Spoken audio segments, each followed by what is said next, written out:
दूसरा पॉइंट ये कहता है कि पावर को गवर्नमेंट्स के बीच अलग अलग लेवल्स पर भी कर सकते हैं। पूरे देश के लिए एक जनरल गवर्नमेंट और प्रोविंशियल या रीजनल लेवल पर कुछ गवर्नमेंट्स।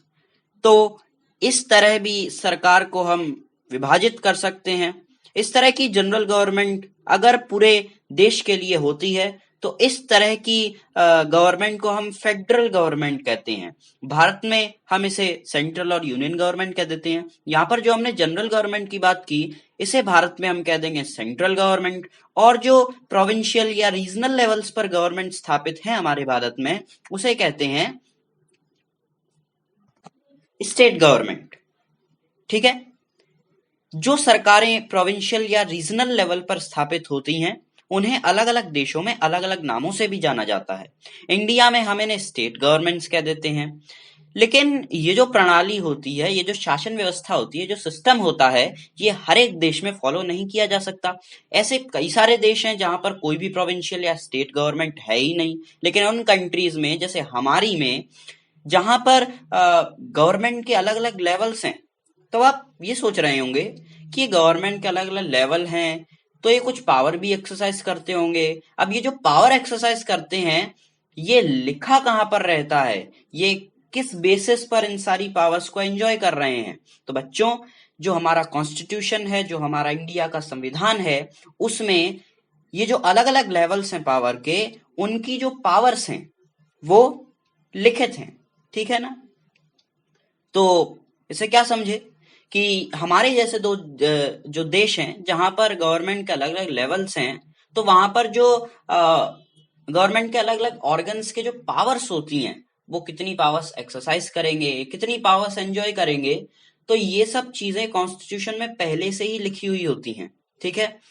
और यही चीज बेल्जियम में बेल्जियन लीडर्स ने अपनाई थी, लेकिन श्रीलंका में नहीं अपनाई गई।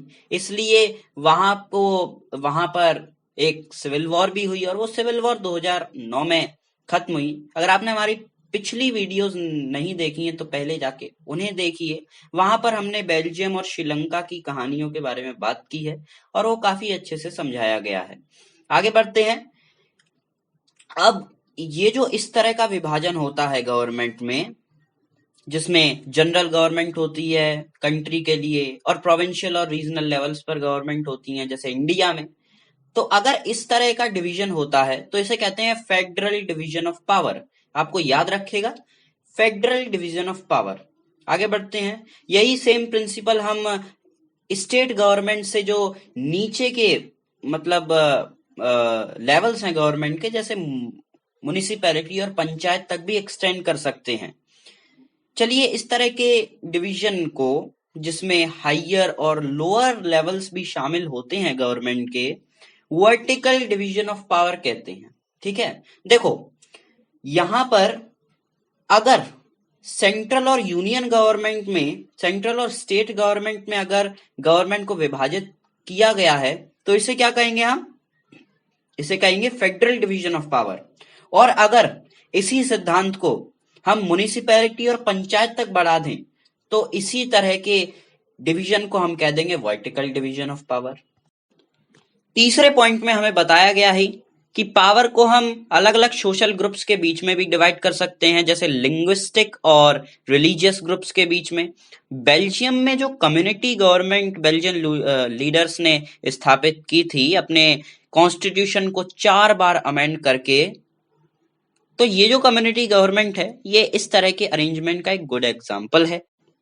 कुछ कंट्रीज में ऐसे कई सारे कॉन्स्टिट्यूशनल और लीगल अरेंजमेंट्स हैं जिससे कि सोशली वीकर सेक्शंस और वुमेन्स को लेजिस्लेचर्स और एडमिनिस्ट्रेशन में रिप्रेजेंट किया जाता है। पिछले साल आप लोगों ने अपनी 9th क्लास की टेक्स्ट बुक में पढ़ा होगा रिजर्व्ड कॉन्स्टिट्यूएंसीज के बारे में, जो कि असेंबलीज में होती हैं और देश की पार्लियामेंट में भी होती हैं। तो इस तरह के अरेंजमेंट्स जब किए जाते हैं किसी देश में, तो ये क्यों किए जाते हैं?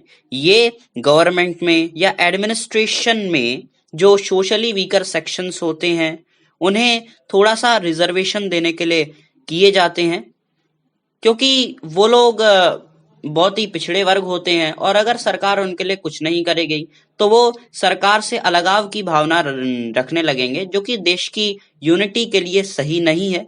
इसलिए इस तरह की अरेंजमेंट्स की जाती हैं, और ये मेथड्स जो होते हैं ये माइनॉरिटी कम्युनिटीज को पावर में एक फेयर शेयर देने के लिए यूज की जाती हैं। तो गाइस ये चैप्टर हो चुका है आपका खत्म। मुझे उम्मीद है कि आपको इस चैप्टर के सारे जो भी कॉन्सेप्ट्स होंगे वो समझ में आए होंगे। मिलते हैं आपसे नेक्स्ट वीडियो में, तब तक के लिए गुड बाय, टेक केयर।